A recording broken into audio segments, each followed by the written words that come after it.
दोस्तों नमस्कार। आपके अपने चैनल घटना चक्र नॉलेज पर आप सभी लोगों का बहुत बहुत स्वागत है। आधुनिक भारत के इस क्लास में जिसमें हम घटना चक्र पूर्वावलोकन के पिछले वर्षों में पूछे हुए प्रश्नों पर चर्चा करते हैं। और आज का टॉपिक है हमारा महात्मा गांधी और उनके प्रारंभिक आंदोलन।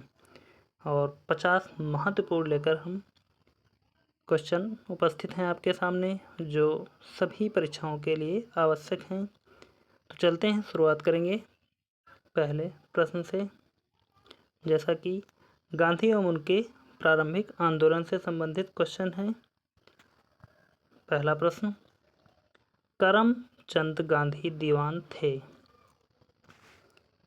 कौन थे? ए पोरबंदर के, बी राजकोट के, सी वांकानेर के, डी उपर्युक्त में सभी राज्यों के। चार ऑप्शन दिए गए हैं। चारों ऑप्शनों में से इसका राइट आंसर यहाँ पर देखें तो करमचंद गांधी दीवान थे उपर्युक्त सभी राज्यों के। कहाँ कहाँ के? पोरबंदर के, राजकोट के और वांकानेर के। चलते हैं, देखते हैं यहाँ पर महात्मा गांधी के विषय में कुछ महत्वपूर्ण जानकारी। जैसे कि महात्मा गांधी का नाम, पूरा नाम क्या था? मोहनदास। नाम पूरा मोहनदास करमचंद गांधी। और उपनाम शायद आपने नहीं सुना हो। उपनाम था मोनिया, जो पेपर में तो नहीं पूछा जाता है लेकिन आपको हम बता देते हैं। पिता कौन थे? करमचंद गांधी।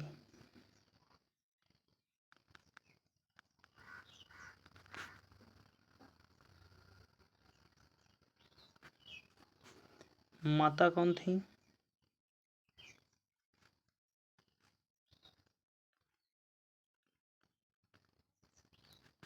पुतली बाई। सब किसके नाम चल रहे हैं? गांधी जी के। और देखते हैं अगले पेज पर, जन्म कब हुआ? 2 अक्टूबर 1869। मृत्यु अगर पूछें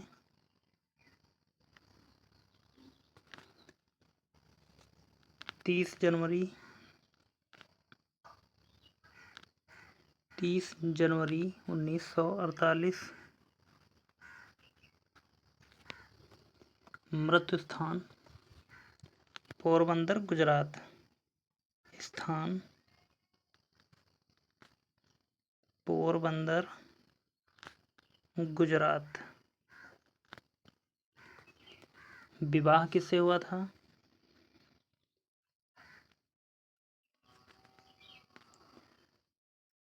1883 ईस्वी में कस्तूरबा गांधी जी से। कस्तूरबा गांधी से।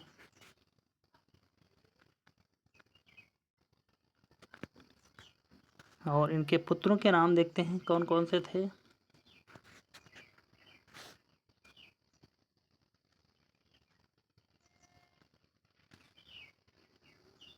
हरिलाल, मणिलाल, देवदास, रामदास। हरिलाल,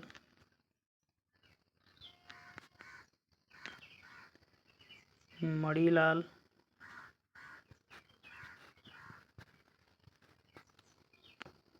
देवदास, रामदास। देवदास, रामदास। और इनके एक पुत्र, पांचवें पुत्र के नाम से जाने जाते थे। पांचवें पुत्र जिनका नाम था जमुनालाल बजाज।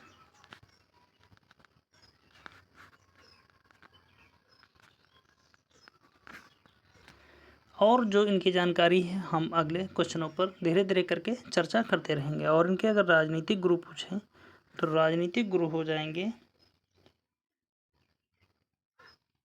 गोपाल कृष्ण गोखले। और बाकी जानकारी एक एक करके हम आपको देते रहेंगे। तो चलते हैं, देखते हैं अगला क्वेश्चन दिया गया है, निम्न में से किस कॉलेज में गांधी जी ने पढ़ाई की थी? A Shyamlal college Bhavnagar, B Dharmendra Singh ji college Rajkot, C Gujarat college Ahmedabad, D Bahauddin college Junagadh, E उपर्युक्त में से कोई नहीं या उपर्युक्त में से एक से अधिक। 4 ऑप्शन दिए गए हैं, चारों ऑप्शनों में से इसका राइट आंसर यहाँ पर देखें तो हो जाएगा इसका सही उत्तर ए श्यामलाल कॉलेज, श्यामल दास कॉलेज भावनगर, जहाँ से गांधी जी ने पढ़ाई की। व्याख्या देखेंगे इसकी हम। यह है, महात्मा गांधी भारत के स्वतंत्रता आंदोलन के एक प्रमुख नेता थे। इनकी प्रारंभिक शिक्षा पोरबंदर में संपन्न हुई। इन्होंने हाई स्कूल की शिक्षा राजकोट स्थित अल्फ्रेड हाई स्कूल से प्राप्त की थी। इसके उपरांत इन्होंने भावनगर स्थित श्यामल दास आर्ट कॉलेज में अपना नामांकन करवाया। इसके उपरांत उन्होंने यूनिवर्सिटी कॉलेज लंदन से विधि या लॉ की पढ़ाई पूरी की। आगे बढ़ते हैं, अगला प्रश्न देखते हैं। अगला प्रश्न है, दक्षिण अफ्रीका में रहने की अवधि में महात्मा गांधी ने निम्न में से किस पत्रिका का प्रकाशन किया? उसका नाम क्या था? ए नवजीवन, बी इंडिया गजट, सी अफ्रीकनर, डी इंडियन ओपिनियन। 4 ऑप्शन दिए गए हैं, इनमें से इसका राइट आंसर बताना है कि दक्षिण अफ्रीका में रहने की अवधि में महात्मा गांधी ने कौन सी पत्रिका निकाली थी? तो यहाँ पर हो जाएगा इसका right answer D Indian opinion. आगे बढ़ेंगे अगले प्रश्न की तरफ। अगला प्रश्न है, फीनिक्स फार्म कहाँ है?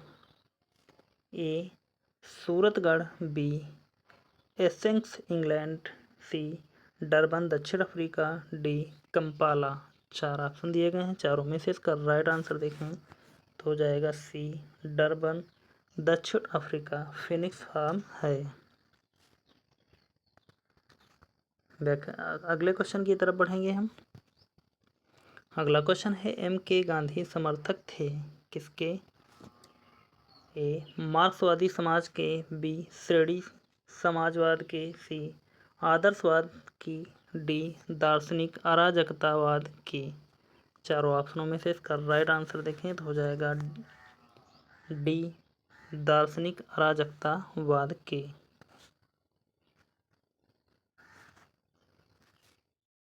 आगे बढ़ते हैं, अगला प्रश्न है, निम्न में से गांधी जी के रामराज्य के युगल सिद्धांत कौन थे? ए छुआछूत की समाप्त तथा नशाबंदी, बी सत्य तथा अहिंसा, सी खादी तथा चरखा, डी सही लक्ष्य तथा सही उपाय। 4 ऑप्शनों में से गांधी जी के रामराज्य के युगल सिद्धांत जो थे, इन 4 ऑप्शनों में से इसका राइट आंसर हो जाएगा बी सत्य और अहिंसा।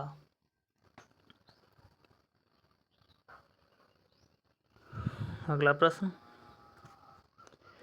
गांधी जी की दृष्टि में अहिंसा का अर्थ है? ए सत्य की प्राप्ति का रास्ता, बी राजनीतिक स्वतंत्रता प्राप्ति का रास्ता, सी ईश्वर संस्मरण का एकमात्र रास्ता, डी आत्मविलीनीकरण। 4 ऑप्शनों में से इसका राइट आंसर हो जाएगा हमारा ए सत्य की प्राप्ति का रास्ता।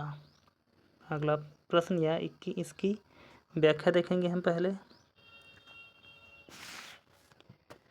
दिया गया है, महात्मा गांधी ने सत्य और अहिंसा को अपने सपनों के नवीन समाज का आधार बनाया। गांधी जी कहा करते थे कि सत्य और अहिंसा को निरपेक्ष रूप से अंगीकार करना आवश्यक है। अहिंसा मेरे धर्म का सिद्धांत है, वही मेरे कर्म का अंतिम सिद्धांत है।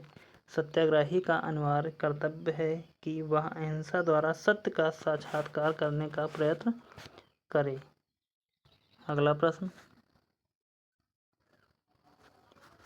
गांधी के संदर्भ में निम्न में से कौन सा सही है? ए बिना मार्क्सवाद के मार्क्सवादी, बी बिना समाजवाद के समाजवादी, सी बिना व्यक्तिवाद के व्यक्तिवादी, डी समाजवादियों में एक व्यक्तिवादी और समाजवादियों में एक मार्क्सवादी। चारों ऑप्शनों में से इसका राइट आंसर यहाँ पर हो जाएगा हमारा डी समाजवादियों में एक व्यक्तिवादी और समाजवादियों में एक मार्क्सवादी। आगे बढ़ते हैं और देखते हैं यहाँ पर इसकी महत्वपूर्ण व्याख्या को। गांधी जी के राज्य संबंधी विचारों को व्यवहारिक दृष्टिकोण से व्यक्तिवादी कहा जा सकता है। गांधी जी एक सच्चे समाजवादी भी थे। वे व्यक्ति के हित के साथ साथ समाज के हित का ध्यान रखते थे। गांधी जी ने लुई फिशर से स्वयं कहा, मैं सच्चा समाजवादी हूँ, मेरे समाजवाद का अर्थ है सर्वोदय।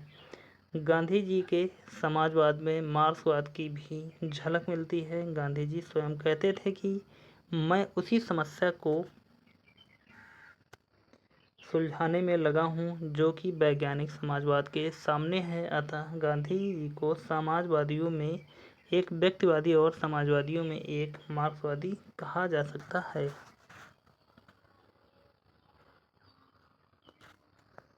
अगला प्रश्न है, गांधी जी की सत्याग्रह रणनीति में निम्नलिखित में से किसे सबसे अंतिम स्थान प्राप्त है? ए बहिष्कार, बी धरना।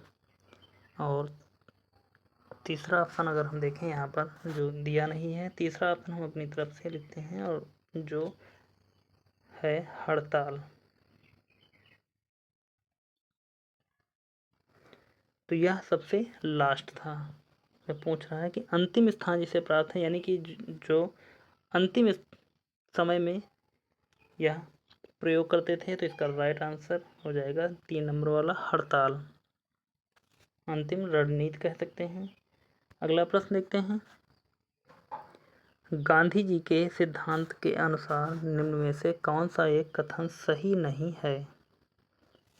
ए सत्याग्रही का उद्देश्य शत्रु को पराजित करना है। बी सत्याग्रही का शस्त्र अहिंसा है। सी सत्याग्रही को अपने संकल्प में दृढ़ विश्वास होना चाहिए। डी सत्याग्रही को विरोधियों के प्रति द्वेष भाव नहीं रखना चाहिए। चारों ऑप्शनों में से इसका राइट आंसर अगर देखें तो हो जाएगा इसका सही उत्तर ए सत्याग्रही का उद्देश्य शत्रु को पराजित करना है।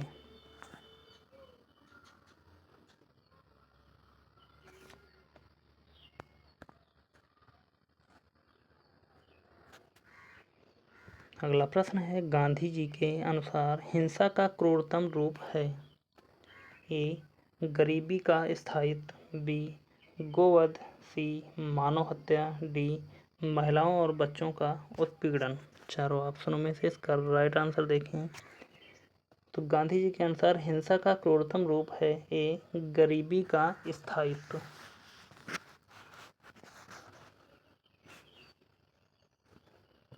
आगे बढ़ते हैं, अगला प्रश्न देखते हैं, गांधी जी ने परिवार नियोजन हेतु क्या तरीका बताया?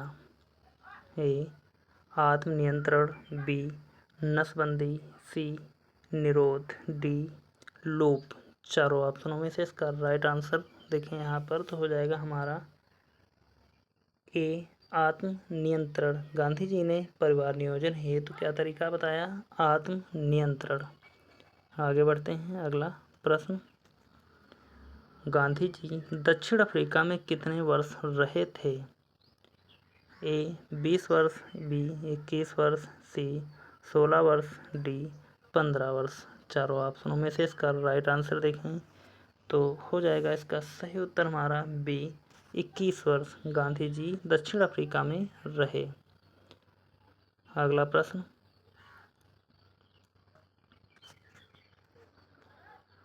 महात्मा गांधी दक्षिण अफ्रीका से भारत किस वर्ष में लौटे? ए 1915। बी 1917। सी 1916। डी 1918।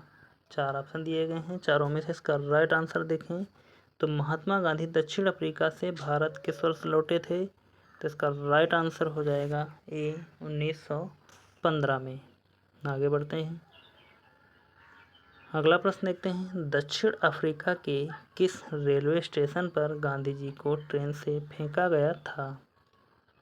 ए जोहान्सबर्ग, बी पीटर्स मारिसबर्ग, सी डरबन, डी प्रिटोरिया। 4 ऑप्शन दिए गए हैं, चारों में से इसका राइट आंसर हो जाएगा हमारा B Peter मारिसबर्ग।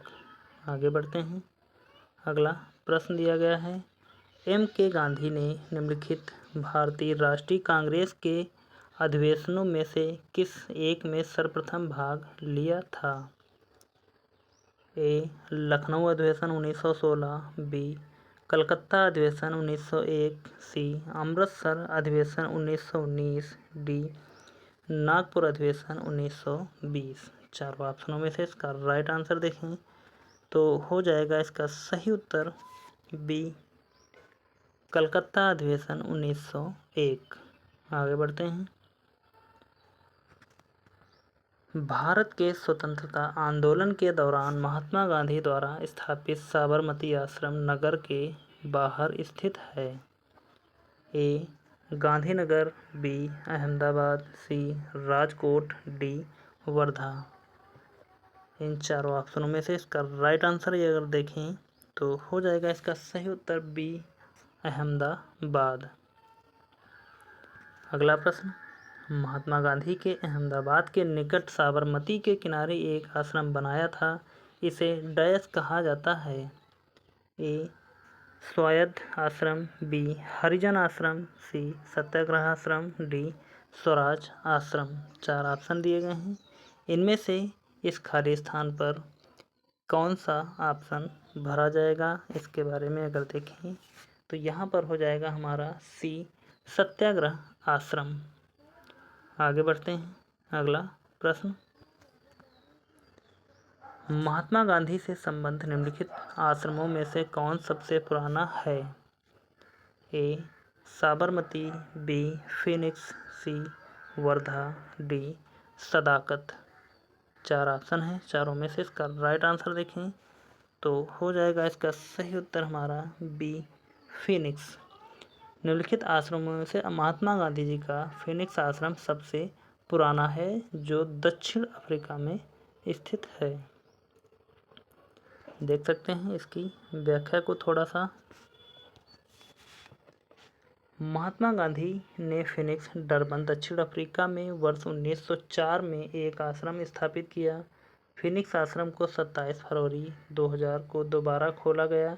Phoenix Mahatma Gandhi द्वारा स्थापित प्रथम आश्रम था। आगे बढ़ते हैं। अगला प्रश्न, गांधी जी ने सेवा धर्म कहाँ अपनाया था? ए मुंबई में, बी शांति निकेतन में, सी दक्षिण अफ्रीका में, डी पुणे में। चारों ऑप्शनों में से गांधी जी ने सेवा धर्म जहाँ अपनाया था उस स्थान का नाम है दक्षिण अफ्रीका। आगे बढ़ते हैं, देखते हैं अगले प्रश्न से पहले इसकी व्याख्या को।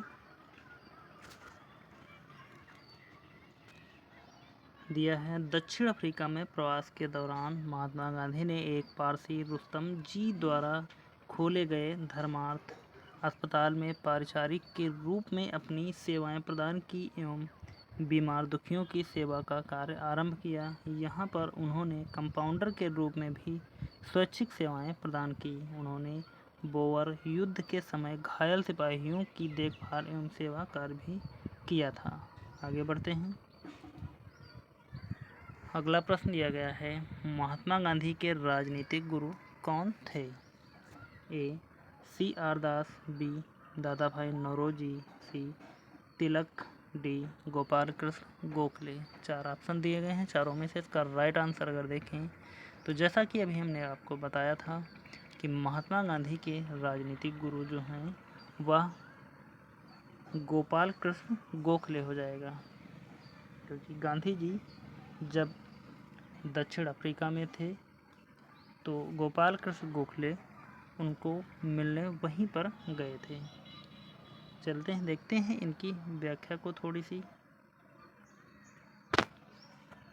दिया गया है। गोखले अपने राजनीतिक दर्शन में सच्चे उदारवादी थे। वह समभाव और मृदु न्यायप्रियता में विश्वास करते थे। उन्हें पूर्ण विश्वास था कि देश का पुनरुद्धार राजनीतिक उत्तेजना के बाउंडरों में नहीं हो सकता। वह साध्य और साधन दोनों की पवित्रता में विश्वास करते थे। गोखले के इन्हीं विचारों से प्रभावित होकर गांधी ने उन्हें अपना राजनीतिक गुरु बना लिया।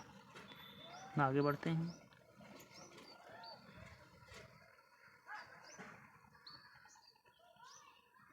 अगला प्रश्न दिया गया है, महात्मा गांधी के अनुसार राजनीति का तात्पर्य था।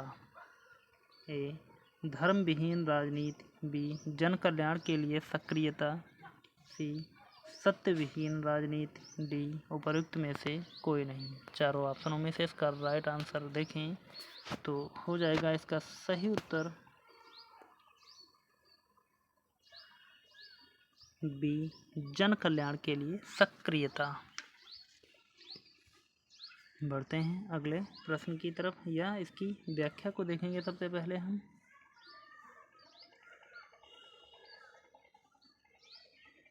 महात्मा गांधी राजनीति को सामाजिक उत्थान और जन कल्याण के लिए सक्रियता समझते थे। इसके संबंध में गांधी जी के द्वारा सर्वाधिक महत्वपूर्ण सुझाव राजनीति के क्षेत्र में सत्ता के विकेंद्रीकरण का दिया गया। विकेंद्रीकृत सत्ता से उनका तात्पर्य था ग्राम पंचायतों को अपने गांवों का प्रबंध और प्रशासन करने के लिए सक्रिय करना। बढ़ते हैं अगले प्रश्न की तरफ।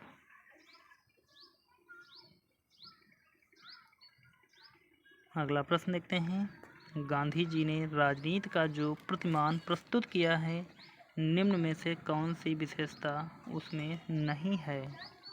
ए, नैतिकता। बी, धर्म। सी, मानवता। डी, सत्ता। चार ऑप्शन दिए गए हैं। इनमें से यदि इसका सही उत्तर देखें यहाँ पर तो हो जाएगा इसका सही उत्तर डी, सत्ता। अगला प्रश्न या इसकी व्याख्या।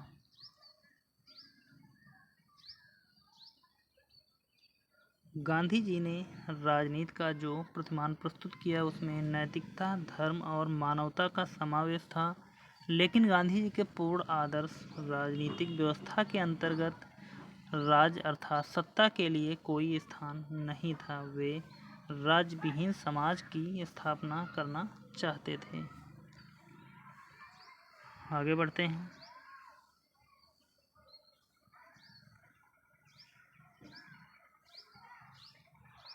अगले प्रश्न की तरफ, निम्नलिखित में से किसने सत्याग्रह शब्द को गढ़ा। ए, हरिलाल गांधी। बी, महात्मा गांधी। सी, रामदास गांधी। डी, मणिलाल गांधी।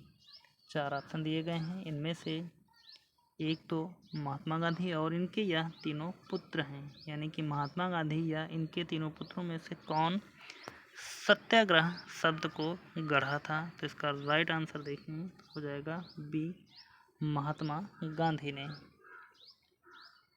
आगे बढ़ते हैं, देखेंगे यहाँ पर इसकी व्याख्या को।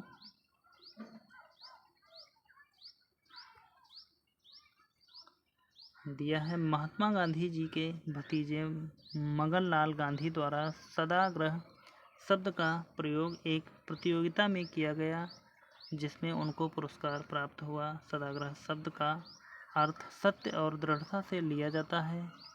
बाद में महात्मा गांधी ने इसमें सुधार कर इसे सत्याग्रह शब्द में परिवर्तित किया। अतः स्पष्ट है कि सर्वप्रथम सत्याग्रह शब्द का प्रयोग महात्मा गांधी द्वारा किया गया था। आगे बढ़ते हैं और देखते हैं इसके अगले क्वेश्चन को।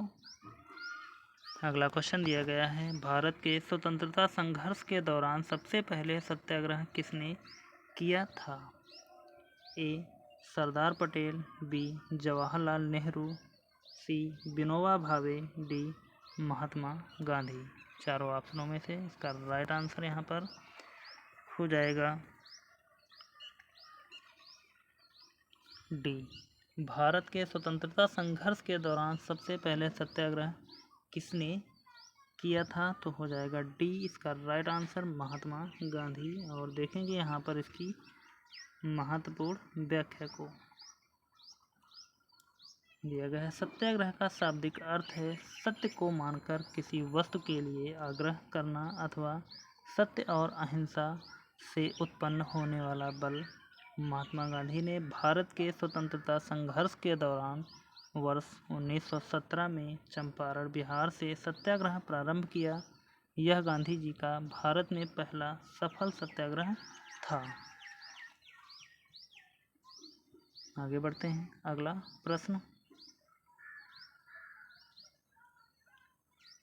प्रश्न दिया गया है, निम्न में से कौन सा भारत में गांधी जी का प्रथम सत्याग्रह आंदोलन था जिसमें उन्होंने सविनय अवज्ञा आंदोलन का प्रयोग किया? ए चंपारण, बी खेड़ा, सी अहमदाबाद, डी रौलेट सत्याग्रह, ई उपरोक्त में से कोई नहीं या उपरोक्त में से एक से अधिक। चारों ऑप्शनों में से इसका राइट आंसर देखें तो हो जाएगा इसका सही उत्तर हमारा ए चंपारण।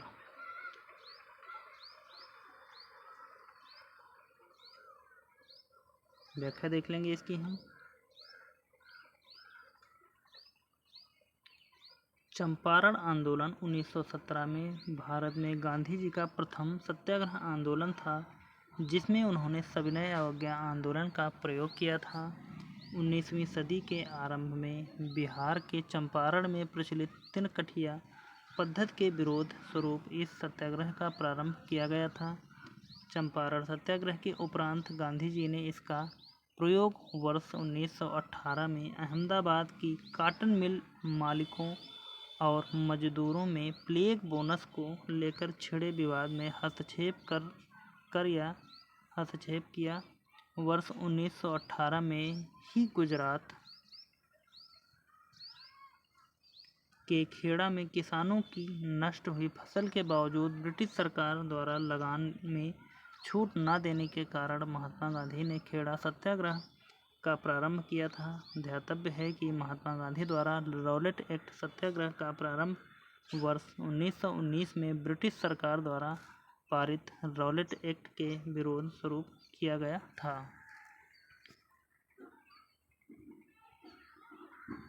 अगला क्वेश्चन देखते हैं। अगला प्रश्न दिया गया है, निम्नलिखित में से मोहनदास करमचंद गांधी किसके लिए सर्वाधिक जाने जाते हैं? ए भारतीय स्वतंत्रता को प्राप्त करने के लिए निष्क्रिय विरोध करने के लिए, बी एक इस्लामी राष्ट्र स्थापित करने की इच्छा के लिए, सी हिंदुओं द्वारा राजनीति कार्यालय करने का विरोध करने के लिए, डी ब्रिटिश राज को समाप्त करने की हिंसा को प्रोत्साहित करने के लिए। चार ऑप्शन दिए गए हैं और बहुत ही प्यारा सा क्वेश्चन है। तो यहाँ पर इसका सही उत्तर बताना है कि मोहनदास करमचंद गांधी किसके लिए सर्वाधिक जाने जाते थे। तो इसका राइट आंसर हो जाएगा ए भारतीय स्वतंत्रता को प्राप्त करने के लिए निष्क्रिय विरोध करने के लिए।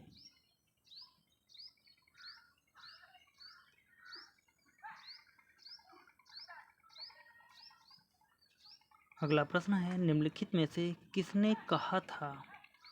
क्या विदेशी वस्त्रों की बर्बादी ही उनके साथ सर्वोत्तम व्यवहार है?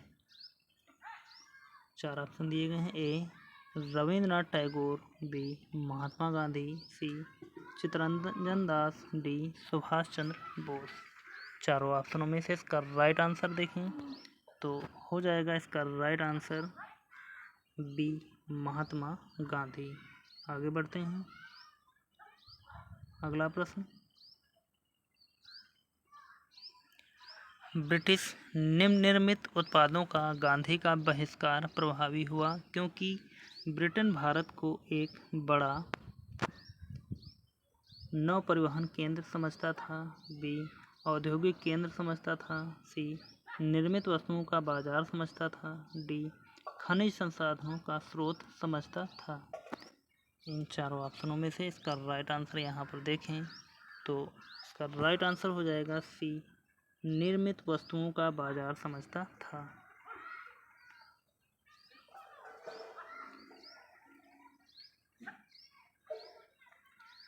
महात्मा गांधी के राजनीतिक जीवन की निम्नलिखित घटनाओं का कालक्रम क्या है? कोड के माध्यम से इसका सही उत्तर बताना है। तो देखते हैं। पहला दिया गया है चंपारण, नंबर 2 अहमदाबाद मिल हड़ताल, नंबर 3 खेड़ा, नंबर 4 असहयोग आंदोलन। यहाँ पर इन चारों ऑप्शनों में से यदि इनको क्रम से लगाया जाए तो इसका राइट आंसर निकलकर सबसे पहले यदि हम देखें तो हमारा चंपारण आंदोलन हुआ था 1917 में, और अहमदाबाद मिल हड़ताल और खेड़ा यह चंपारण सत्याग्रह के बाद में हुए थे, और असहयोग आंदोलन तो यह 1930 या 40 के बीच में हुआ था। तो यहाँ पर सबसे पहले हमारा एक आएगा, यानी कि एक से जब स्टार्ट होगा तो बहुत ही आसानी से हम इसको लगा सकते हैं। और असहयोग आंदोलन 4 नंबर पर है तो यहाँ लास्ट में है, तो इसलिए 1 2 3 4 इसका क्रम है। बी हमारा राइट आंसर हो जाएगा। आगे बढ़ जाएंगे अगले प्रश्न की तरफ। यहाँ पर इनके कालक्रम अगर देखना चाहें तो आप देख भी सकते हैं तिथि अनुसार, जैसा कि दिया है चंपारण 1917, अहमदाबाद मिल हड़ताल फरवरी मार्च 1918, और तीसरा दिया गया है खेड़ा 22 मार्च 1918, और नंबर 4 पर दिया गया है असहयोग आंदोलन तो 1920 से 2022। तो यहाँ पर हमने अभी बताया था 1930 से 40 के बीच में था, तो उसके लिए सॉरी, यहाँ पर 1920 से 22 के बीच में असहयोग आंदोलन चलाया गया था। चलते हैं, आगे बढ़ते हैं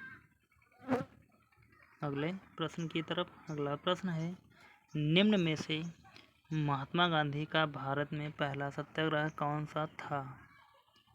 ए अहमदाबाद, बी बारदौली, सी चंपारण, डी वैयक्तिक, ई उपरोक्त में से कोई नहीं है, एक से अधिक। इसका राइट आंसर बताना है तो इसका सही उत्तर हो जाएगा हमारा सी चंपारण। महात्मा गांधी का भारत में पहला सत्याग्रह चंपारण था 1917 में। आगे बढ़ते हैं और देखते हैं अगले प्रश्न की तरफ। अगला प्रश्न है, निम्नलिखित कथनों में से कौन महात्मा गांधी के बारे में सही है? कथन और कारण यानी कि कूट के माध्यम से इसका सही उत्तर बताना है। तो यहाँ पर देखते हैं कौन कौन से सही हैं। नंबर 1 पर दिया गया है, उन्होंने अपनी प्रारंभिक शिक्षा राजकोट में प्राप्त की थी, तो बिल्कुल सही है। अगला नंबर 2, कस्तूरबा के साथ उनका विवाह 13 वर्ष की आयु में हुआ था, तो यह भी बिल्कुल सही है, यानी कि 1 2 तो बिल्कुल सही है। आगे चेक कर लेते हैं। उन्होंने वेद का अध्ययन द इनर टेम्पल लंदन में किया था, तो यह भी बिल्कुल राइट है, यानी कि तीसरा कथन भी हमारा सही है। और आगे चेक करते हैं चौथा, वे रस्किन की पुस्तक अनटू दिस लास्ट में सर्वाधिक प्रभावित हुए थे, तो यह भी बिल्कुल सही है, यानी कि 1 2 3 4 चारों सही हैं, तो डी वाले ऑप्शन में मिल जाएंगे चारों। इसका राइट आंसर हमारा डी हो जाएगा। आगे बढ़ते हैं, देखेंगे यहाँ पर अगले क्वेश्चन को दिया गया है, महात्मा गांधी ने कहा था कि उनकी कुछ सबसे गहन धारणाएं अनटू दिस लास्ट नामक पुस्तक में प्रतिबिंबित हैं, और इस पुस्तक ने उनके जीवन को बदल डाला। इस पुस्तक का वह संदेश क्या था जिसने महात्मा गांधी को बदल दिया? 4 ऑप्शन दिए गए हैं। ए सुशिक्षित व्यक्ति का यह नैतिक दायित्व है कि वह शोषित तथा निर्धन का उत्थान करे। बी व्यक्ति का कल्याण सबके कल्याण में निहित है। उच्च जीवन के लिए ब्रह्मचर्य तथा आध्यात्मिक चिंतन अनिवार्य है। डी इस संदर्भ में सभी उपयुक्त ABC तथा कथन सही हैं, यानी कि तीनों कथन ऊपर के सही हैं। तो इन चारों ऑप्शनों में से इसका राइट आंसर देखें तो हमारा हो जाएगा बी व्यक्ति का कल्याण सबके कल्याण में निहित है। अगला प्रश्न, निम्न में से किस आंदोलन से गांधी जी संबंधित नहीं थे? ए स्वदेशी आंदोलन, बी खिलाफत आंदोलन, सी व्यक्तिगत सत्याग्रह आंदोलन, डी भारत छोड़ो आंदोलन। चारों ऑप्शनों में से इसका राइट आंसर ये देखें तो हो जाएगा इसका सही उत्तर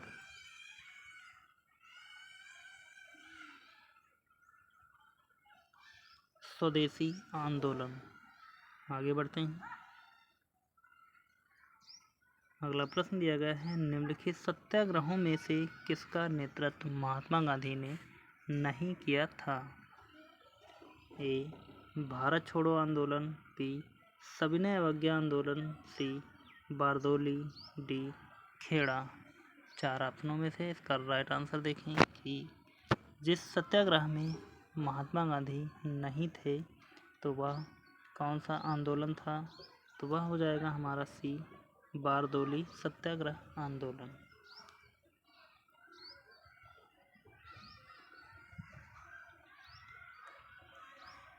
अगला प्रश्न है, निम्न कथनों में से गांधी जी के संदर्भ में कौन सही है?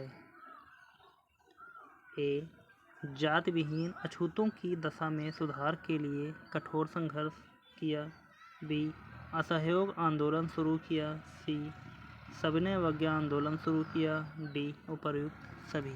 चारों ऑप्शनों में से इसका राइट आंसर देखें तो हो जाएगा इसका सही उत्तर उपर्युक्त सभी।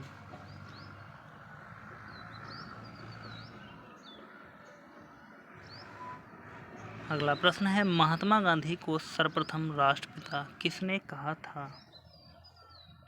ए जवाहरलाल नेहरू, बी वल्लभ भाई पटेल, सी राजगोपालाचारी, डी सुभाष चंद्र बोस। चार ऑप्शनों में से इसका राइट आंसर यहाँ पर बताना है कि महात्मा गांधी को सर्वप्रथम राष्ट्रपिता किसने कहा था। तो इन चारों ऑप्शनों में से यहाँ पर इसका सही उत्तर है सुभाष चंद्र बोस, यानी कि डी वाला ऑप्शन सही हो जाएगा। आगे बढ़ते हैं अगले प्रश्न की तरफ। गांधी के नाम के पहले महात्मा जोड़ा गया। ए चंपारण सत्याग्रह के दौरान, बी रॉलेट एक्ट के विरुद्ध सत्याग्रह के दौरान, सी 1919 ईस्वी में भारतीय राष्ट्रीय कांग्रेस के अमृतसर अधिवेशन में। चारों ऑप्शनों में से इसका राइट आंसर देखें तो हो जाएगा इसका राइट आंसर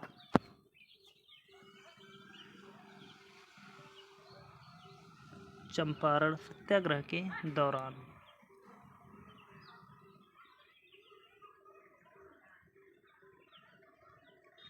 अगला प्रश्न है, निम्नलिखित में से किसने गांधी जी को सर्वप्रथम महात्मा के तौर पर संबोधित किया था? ए जवाहरलाल नेहरू ने, बी मदन मोहन मालवीय ने, सी रविंद्रनाथ टैगोर ने, डी सुभाष चंद्र बोस ने। तो गांधी जी को सर्वप्रथम महात्मा के तौर पर संबोधित किया था जिसने वह व्यक्ति थे रविंद्रनाथ टैगोर ने।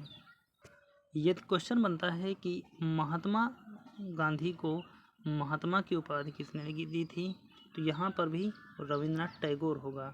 और यदि पूछा जाए कि रविंद्रनाथ टैगोर को गुरुदेव की उपाधि किसने दी, गुरुदेव, तो गुरुदेव की उपाधि महात्मा गांधी जी ने रविंद्रनाथ टैगोर को दी थी। इन्होंने इनको गुरुदेव कहा और रविंद्रनाथ टैगोर ने इनको महात्मा कहा। आगे बढ़ते हैं अगले प्रश्न की तरफ। अगला प्रश्न है, नोआखली काल में महात्मा गांधी के सचिव कौन थे?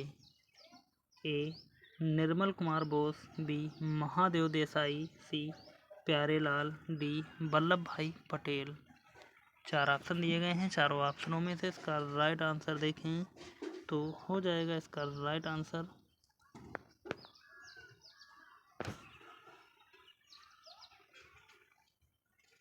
प्यारे लाल महात्मा गांधी के सचिव थे नोआखली काल में।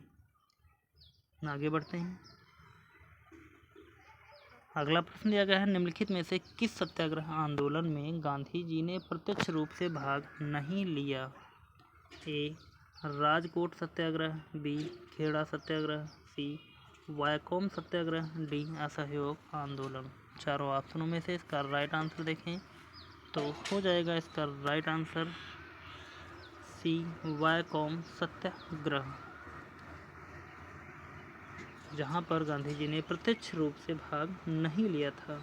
अगला प्रश्न, महात्मा गांधी का छत्तीसगढ़ में प्रथम आगमन कब हुआ था? ए. 2 अक्टूबर 1906 में, बी. 20 दिसंबर 1920 में, सी. 1 जुलाई 1937 में, डी. 9 सितंबर 1942 में। चारों ऑप्शनों में से इसका राइट आंसर देखें तो हो जाएगा इसका राइट आंसर बी. 20 दिसंबर 1920 में। अगला प्रश्न दिया गया है, गांधी के निम्नलिखित अनुयायियों में से कौन पेशे से एक शिक्षक था? ए. एन सिन्हा वकील, बी. ब्रजकिशोर प्रसाद वकील, सी. जेबी कृपलानी शिक्षक, डी. राजेंद्र प्रसाद। चारों ऑप्शनों में से इसका राइट आंसर देखें तो पेशे से अनुयायियों में से पेशे से एक शिक्षक था, तो यहाँ पर इसका राइट आंसर अगर देखें तो हो जाएगा हमारा सी. जेबी कृपलानी, जो एक शिक्षक थे। आगे बढ़ते हैं। अगला प्रश्न देखते हैं, निम्न उद्योगपतियों में से कौन से व्यक्ति लंबे समय तक AICC के खजांची रहे तथा सन 1930 में जेल भी गए? A. GD Birla, B. Jamnalal Bajaj, C. JRD Tata, D. Balchandra Hirachand. चार ऑप्शन दिए गए हैं, चारों ऑप्शनों में से इसका राइट आंसर देखें तो इसका राइट आंसर हो जाएगा बी. जमनालाल बजाज। आगे बढ़ते हैं, देखते हैं अगले प्रश्न की तरफ। अगला प्रश्न है, भारतीय कपड़ा व्यापारी बैंकर कांग्रेसी तथा महात्मा गांधी का निकट सहयोगी है, यह उपयुक्त विवरण है? ए. GD बिरला का, बी. MR जयकर का, सी. जमनालाल बजाज का, डी. BS श्रीनिवास शास्त्री का। चारों ऑप्शनों में से इसका राइट आंसर देखें तो हो जाएगा इसका राइट आंसर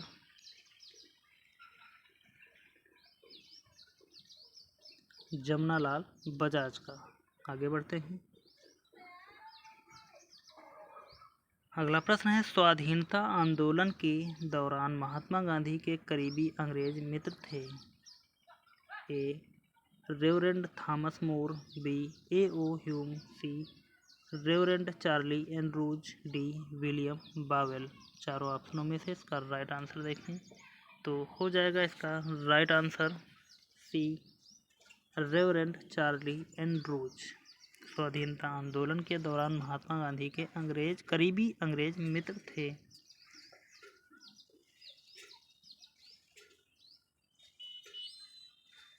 अगला प्रश्न है, निम्नलिखित में से किस कारागार को गांधी जी ने मंदिर का नाम दिया? A. Naini, B. Yerwada, C. Cellular port Blair, D. Aga Khan palace. चारों ऑप्शनों में से इसका राइट आंसर देखें तो हो जाएगा इसका right answer B. Yerwada jail को गांधी जी ने मंदिर का नाम दिया। अगला प्रश्न दिया गया है, भारत की स्वाधीनता के समय महात्मा गांधी ए. कांग्रेस कार्यकारिणी समिति के सदस्य थे, बी. कांग्रेस के सदस्य नहीं थे, सी. कांग्रेस के अध्यक्ष थे, डी. कांग्रेस के महासचिव थे। चारों ऑप्शनों में से इसका राइट आंसर देखें तो हो जाएगा इसका राइट आंसर हमारा बी. कांग्रेस के सदस्य नहीं थे। तो यहाँ पर आज के 50 महत्वपूर्ण प्रश्नों पर हमने चर्चा की। उम्मीद करता हूँ कि आप सभी लोगों ने शुरू से लेकर अंत तक की इस क्लास को देखा होगा और आपको यह क्लास पसंद आई है तो प्लीज़ सभी लोग एक बार सेशन को लाइक करें। चैनल को यदि अभी तक सब्सक्राइब नहीं किया तो प्लीज़ सभी लोग चैनल को सब्सक्राइब कर लें और ज़्यादा से ज़्यादा इस क्लास को ज़्यादा से ज़्यादा लोगों तक शेयर कर दें। और यदि क्लास आपको अच्छी लगी है तो प्लीज़ सभी लोग एक बार कमेंट में कमेंट करके ज़रूर बताएं। इसके अतिरिक्त यदि आप सभी लोगों को पिछली क्लासों को आप लोगों ने नहीं देखा है तो चैनल पर जाकर इसकी प्लेलिस्ट बनी हुई है, वहां से आप इन सभी क्लासों को देख सकते हैं। इसके अतिरिक्त अन्य सब्जेक्ट भी पढ़ाए जा रहे हैं, वहां पर भी उनकी क्लासेस बनी हुई हैं। प्लेलिस्ट के माध्यम से अपनी तैयारी को मजबूत कर सकते हैं। और आप किस एग्ज़ाम की तैयारी कर रहे हैं, आप हमें कमेंट में कमेंट करके ज़रूर बताएं। चलते हैं, मिलेंगे अगली क्लास में। तब तक के लिए धन्यवाद। जय हिंद। आपका समय शुभ हो।